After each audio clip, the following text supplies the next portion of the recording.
नमस्कार दोस्तों, स्वागत है आपका आज के मुख्य समाचार में। सबसे पहली बड़ी खबर में आपको बताएंगे, बिहार सरकार को झटका, निर्वाचन आयोग ने छठे चरण के शिक्षक नियोजन पर लगाई रोक।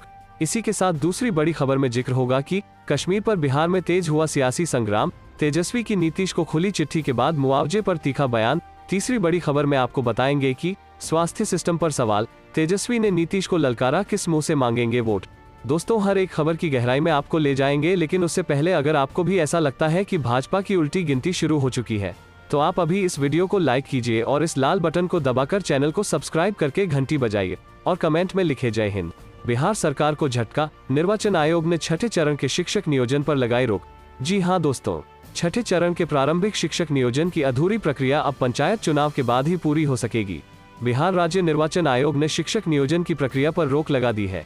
आयोग ने साफ कर दिया है कि नियोजन प्रक्रिया में शामिल परामर्शी समिति के पदाधिकारी पंचायत चुनाव की प्रक्रिया में शामिल हैं, इसलिए आदर्श आचार संहिता के मद्देनजर नियोजन प्रक्रिया आगे नहीं बढ़ाई जा सकती है। आयोग का यह आधिकारिक पत्र शुक्रवार को मिला। जानकारी के मुताबिक शिक्षा विभाग ने 1200 नियोजन इकाइयों में 11,000 से अधिक पदों पर काउंसलिंग कराने के लिए राज्य निर्वाचन आयोग से मार्गदर्शन अथवा अनुमति मांगी थी। वहीं राज्य निर्वाचन आयोग ने साफ किया है कि जहां पंचायत चुनाव नहीं हो रहे हैं, वहां नियोजन की प्रक्रिया पूरी कराई जा सकती है। इस तरह नगर निकायों में नियोजन की प्रक्रिया आगे बढ़ाई जा सकती है। उसने नगर निकायों में नियोजन प्रक्रिया के लिए प्रस्ताव भेजने को कहा है। इस मामले में विभाग के अपर मुख्य सचिव संजय कुमार ने बताया कि आयोग ने नियोजन पर रोक लगा दी है। आयोग के मार्गदर्शन के मुताबिक आगे की कार्यवाही की जाएगी। शिक्षा विभाग ने आयोग के सामने तर्क रखा था कि चूंकि नियोजन प्रक्रिया पहले से चल रही है, इसलिए चुनाव के दौरान नियोजन कराया जा सकता है। इससे पहले पंचायत विभाग ने इस संबंध में नियोजन प्रक्रिया चालू रखने पर सहमति देते हुए राज्य निर्वाचन आयोग से सहमति लेने के लिए परामर्श दिया था। इस परामर्श के बाद ही शिक्षा विभाग ने राज्य निर्वाचन आयोग से प्रक्रिया को पूरा कराने के लिए मार्गदर्शन मांगा था। फिलहाल आयोग के इस मार्गदर्शन के बाद अगले करीब 2 माह के लिए नियोजन प्रक्रिया ठप हो जाएगी। चलते हैं अगली खबर की तरफ। कश्मीर पर बिहार में तेज हुआ सियासी संग्राम, तेजस्वी की नीतीश को खुली चिट्ठी के बाद मुआवजे पर तीखा बयान। जी हाँ दोस्तों, बिहार की राजनीति में कश्मीर किलिंग पर संग्राम तेज होता जा रहा है। नेता प्रतिपक्ष तेजस्वी यादव ने सीधे सीधे सीएम नीतीश कुमार को निशाने पर ले रखा है। तेजस्वी ने कश्मीर में मजदूरों की हत्या से बिहार में पलायन को जोड़ा है। तेजस्वी ने इसको लेकर मुख्यमंत्री नीतीश कुमार को लंबी चौड़ी चिट्ठी लिखी है।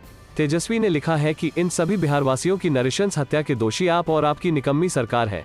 अगर आपकी सरकार ने पिछले 16 साल से किए जा रहे सुशासन के दावे के अनुरूप सचमुच रोजगार सृजन पर गंभीरता से कुछ भी किया होता, तो इनकी भांति करोड़ों बिहारवासियों को हर वर्ष पलायन के लिए विवश नहीं होना पड़ता।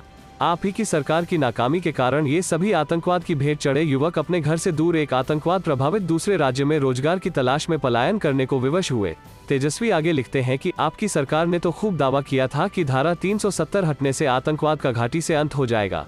खूब उछल कूद कर आपकी पार्टी ने बिना सोचे समझे लिए गए इस कदम का देश के लिए ऐतिहासिक दिन बताकर समर्थन किया था। इन राक्षसी हत्याओं के लिए परिस्थिति उत्पन्न करने और श्रमिकों को रोजी रोटी के लिए घर से दूर बसने के लिए आपकी सरकार को पीड़ित परिवारों से न सिर्फ हाथ जोड़कर माफी मांगनी चाहिए, बल्कि सभी परिवारों के एक सदस्य के लिए सरकारी नौकरी और 1 करोड़ मुआवजे की घोषणा करके अपने पापों को धोने का प्रयास करना चाहिए। चलते हैं अगली खबर की तरफ। स्वास्थ्य सिस्टम पर सवाल, तेजस्वी ने नीतीश को ललकारा, किस मुंह से मांगेंगे वोट। जी हाँ दोस्तों, बिहार विधानसभा उपचुनाव की तैयारियों में जुटे नेता प्रतिपक्ष तेजस्वी यादव ने बिहार हेल्थ सिस्टम पर बड़ा सवाल खड़े किए हैं। तेजस्वी यादव ने बड़ा आरोप लगाते हुए कहा कि खराब स्वास्थ्य व्यवस्था के कारण तारापुर और कुशेश्वर स्थान के विधायक की मौत हुई। मुख्यमंत्री नीतीश कुमार किस मुंह से वोट मांगेंगे। चलते हैं अगली खबर की तरफ। उत्तर प्रदेश में आजकल कोई सुरक्षित नहीं है, प्रियंका गांधी। जी हाँ दोस्तों, कांग्रेस महासचिव प्रियंका गांधी वाड्रा ने उत्तर प्रदेश के शाहजहांपुर जिले में अदालत परिसर के भीतर एक वकील की कथित तौर पर हत्या किए जाने की घटना को लेकर सोमवार को राज्य की भाजपा सरकार पर निशाना साधा और आरोप लगाया कि आजकल उत्तर प्रदेश में कोई सुरक्षित नहीं है। उन्होंने ट्वीट किया, विधि और न्यायिक बिरादरी हमारे लोकतंत्र का अभिन्न स्तंभ है। शाहजहांपुर में अदालत परिसर के भीतर एक वकील की दिन दहाड़े निर्मम हत्या किया जाना इस बात का एक और उदाहरण है कि उत्तर प्रदेश में आज कोई सुरक्षित नहीं है, चाहे वो महिलाएं हो, किसान हो और या फिर वकील ही क्यों न हो। गौरतलब है कि शाहजहांपुर जिला अदालत की 3री मंजिल पर सोमवार को संदिग्ध परिस्थितियों में एक अधिवक्ता की गोली लगने से मौत हो गई। घटना के बाद जिले के अधिवक्ता अनिश्चितकाल के लिए हड़ताल पर बैठ गए हैं। पुलिस का कहना है कि सोमवार को जिला अदालत में 3री मंजिल स्थित एक कार्यालय में जलालाबाद निवासी अधिवक्ता भूपेंद्र सिंह एक क्लर्क के पास अपने मुकदमे के संबंध में बात करने गए थे। इसी बीच गोली चलने की आवाज हुई और अधिवक्ता गिर पड़े। गोली उनके सिर में लगी थी। चलते हैं अगली खबर की तरफ। नवंबर में पप्पू यादव कांग्रेस में होंगे शामिल। कांग्रेस प्रभारी भक्तचरण दास ने कही ये बड़ी बात। जी हां दोस्तों, जन अधिकार पार्टी के वरिष्ठ नेता पप्पू यादव नवंबर के पहले सप्ताह में कांग्रेस में शामिल हो सकते हैं। कांग्रेस पार्टी के अनुसार बातचीत अंतिम दौर में है। पूर्व सांसद पप्पू यादव जल्द ही कांग्रेस में शामिल हो सकते हैं। बिहार कांग्रेस के प्रभारी भक्तचरण दास ने कहा कि अभी तक उन्होंने व्यक्तिगत तौर पर पप्पू यादव से इस संबंध में बातचीत नहीं की है। ये पूरी बातचीत प्रदेश स्तर पर हो रही है। हालांकि सूत्रों के अनुसार पप्पू यादव पहले अपनी पार्टी जन अधिकार का कांग्रेस से गठबंधन चाहते थे, लेकिन कांग्रेस की ओर से पप्पू यादव की जन अधिकार पार्टी के कांग्रेस में विलय का प्रस्ताव दिया गया, जिसके बाद ये बातचीत अंतिम दौर में है। पप्पू यादव किन शर्तों के साथ कांग्रेस में शामिल होंगे, फिलहाल ये तय होना बाकी है। इससे पहले पप्पू यादव ने उपचुनाव में कांग्रेस को मदद करने के भी संकेत दिए थे। सूत्रों के अनुसार पप्पू यादव नवंबर के पहले सप्ताह में दिल्ली आकर कांग्रेस अध्यक्ष राहुल गांधी से मुलाकात करेंगे। इसके बाद कांग्रेस में शामिल होने का औपचारिक ऐलान किया जाएगा। चलते हैं अगली खबर की तरफ। गिरिराज के बाद अब बिहार के डिप्टी सीएम बोले पाकिस्तान को कड़ा संदेश देने के लिए रद्द हो मैच। जी हां दोस्तों, T20 वर्ल्ड कप में होने वाले भारत पाकिस्तान के मुकाबले को रद्द करने की मांग तेज हो रही है। पहले केंद्रीय मंत्री गिरिराज सिंह ने इस पर विचार करने की बात कही। अब बिहार के उप मुख्यमंत्री तारकिशोर प्रसाद ने भी ऐसा ही कहा है। तारकिशोर प्रसाद का कहना है कि जम्मू कश्मीर में दूसरे राज्य के लोगों की हत्या हो रही है, ये दुखद है। पाकिस्तान भारत में जो आतंक बढ़ाने का काम कर रहा है, ऐसे में इस तरह की चीजें भारत पाक मैच रुक जानी चाहिए। बिहार के डिप्टी सीएम बोले कि पाकिस्तान को संदेश देने के लिए भारत को इस तरह का कदम उठाना चाहिए। आपको बता दें कि T20 वर्ल्ड कप में 24 अक्टूबर को भारत और पाकिस्तान का मुकाबला होना है। लंबे अरसे के बाद दोनों टीमें आमने सामने आ रही हैं। कांग्रेस नेता और BCCI उपाध्यक्ष राजीव शुक्ला ने भी इस पूरी बहस पर बयान दिया है।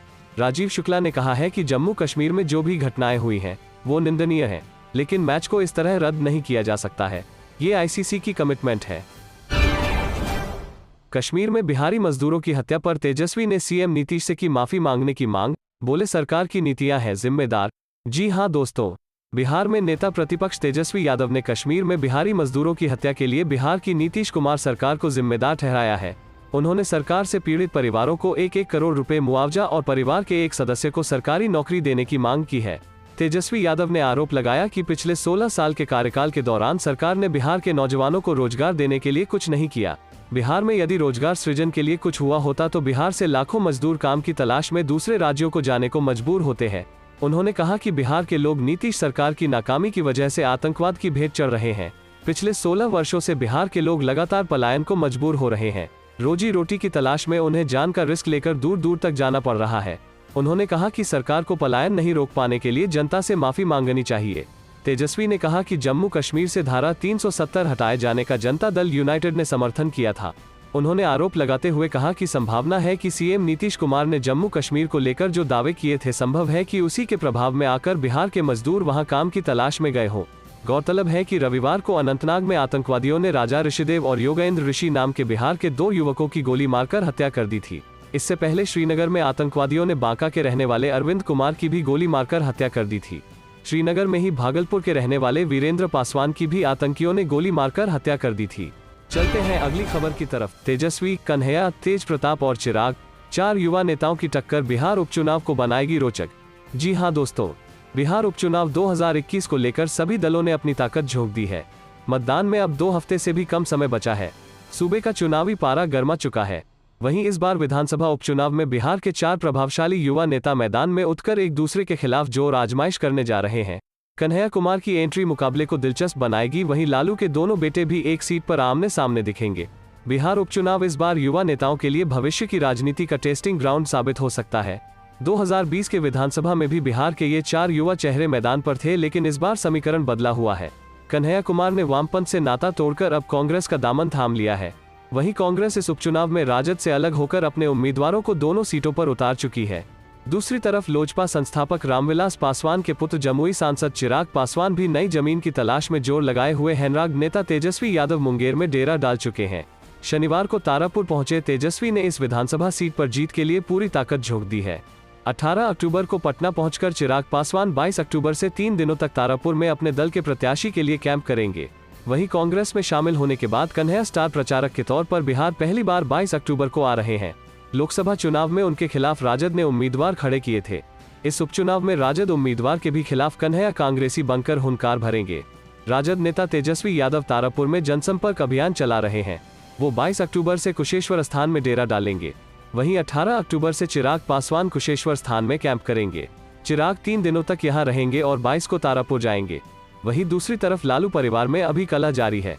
लालू यादव के बड़े बेटे तेज प्रताप यादव इस चुनाव में कुशेश्वर स्थान सीट पर कांग्रेस उम्मीदवार का साथ देने उतरेंगे। यहां राजद के उम्मीदवार को हराने में तेज प्रताप यादव भी अपनी ताकत झोंकेंगे। कई लिहाज से इस बार का उपचुनाव इन 4 युवा नेताओं के लिए महत्वपूर्ण बना हुआ है। चलते हैं अगली खबर की तरफ। मोदी जी बिहारियों को सौंप दो कश्मीर, 15 दिन में सुधार देंगे, जीतनराम मांझी का चैलेंज। जी हां दोस्तों, कश्मीर में एक के बाद एक बिहार के लोगों की हत्या से लोगों में गम के साथ साथ गुस्सा बढ़ता जा रहा है। दक्षिण कश्मीर के कुलगाम में रविवार को आतंकवादियों ने बिहार के 2 युवकों की गोली मारकर हत्या कर दी गई। पिछले कुछ दिनों में अलग अलग जगहों पर बिहार के 4 नागरिकों की हत्या की जा चुकी है। इस मुद्दे पर अब बिहार में सियासी घमासान तेज होने लगा है। पूर्व मुख्यमंत्री जीतनराम मांझी ने कहा कि मोदी जी, कश्मीर की जिम्मेदारी हम बिहारियों पर छोड़ दीजिए। 15 दिन में सुधार न दिए तो कहिएगा। हिंदुस्तानी अवाम मोर्चा के मुखिया और पूर्व सीएम जीतनराम मांझी ने सोमवार को एक ट्वीट किया। उन्होंने लिखा, कश्मीर में लगातार हमारे निहत्थे बिहारी भाइयों की हत्या की जा रही है, जिससे मन व्यथित है। अगर हालात में बदलाव नहीं हो पा रहे तो प्रधानमंत्री नरेंद्र मोदी जी, अमित शाह जी से आग्रह है, कश्मीर को सुधारने की जिम्मेवारी हम बिहारियों पर छोड़ दीजिए। 15 दिन में सुधार नहीं दिया तो कहिएगा। जीतनराम मांझी के इस ट्वीट पर कई यूजर्स ने रिएक्ट भी किया है। इसमें उन्होंने कश्मीर में बिहार के नागरिकों की हत्या पर गम के साथ साथ गुस्सा भी जता रहे हैं। एक यूजर ने लिखा, आपने सही बोला सर, 10 दिन में सुधार देंगे, पीओक और पाकिस्तान दोनों को सुधार देंगे। मेरा खून खौल रहा है।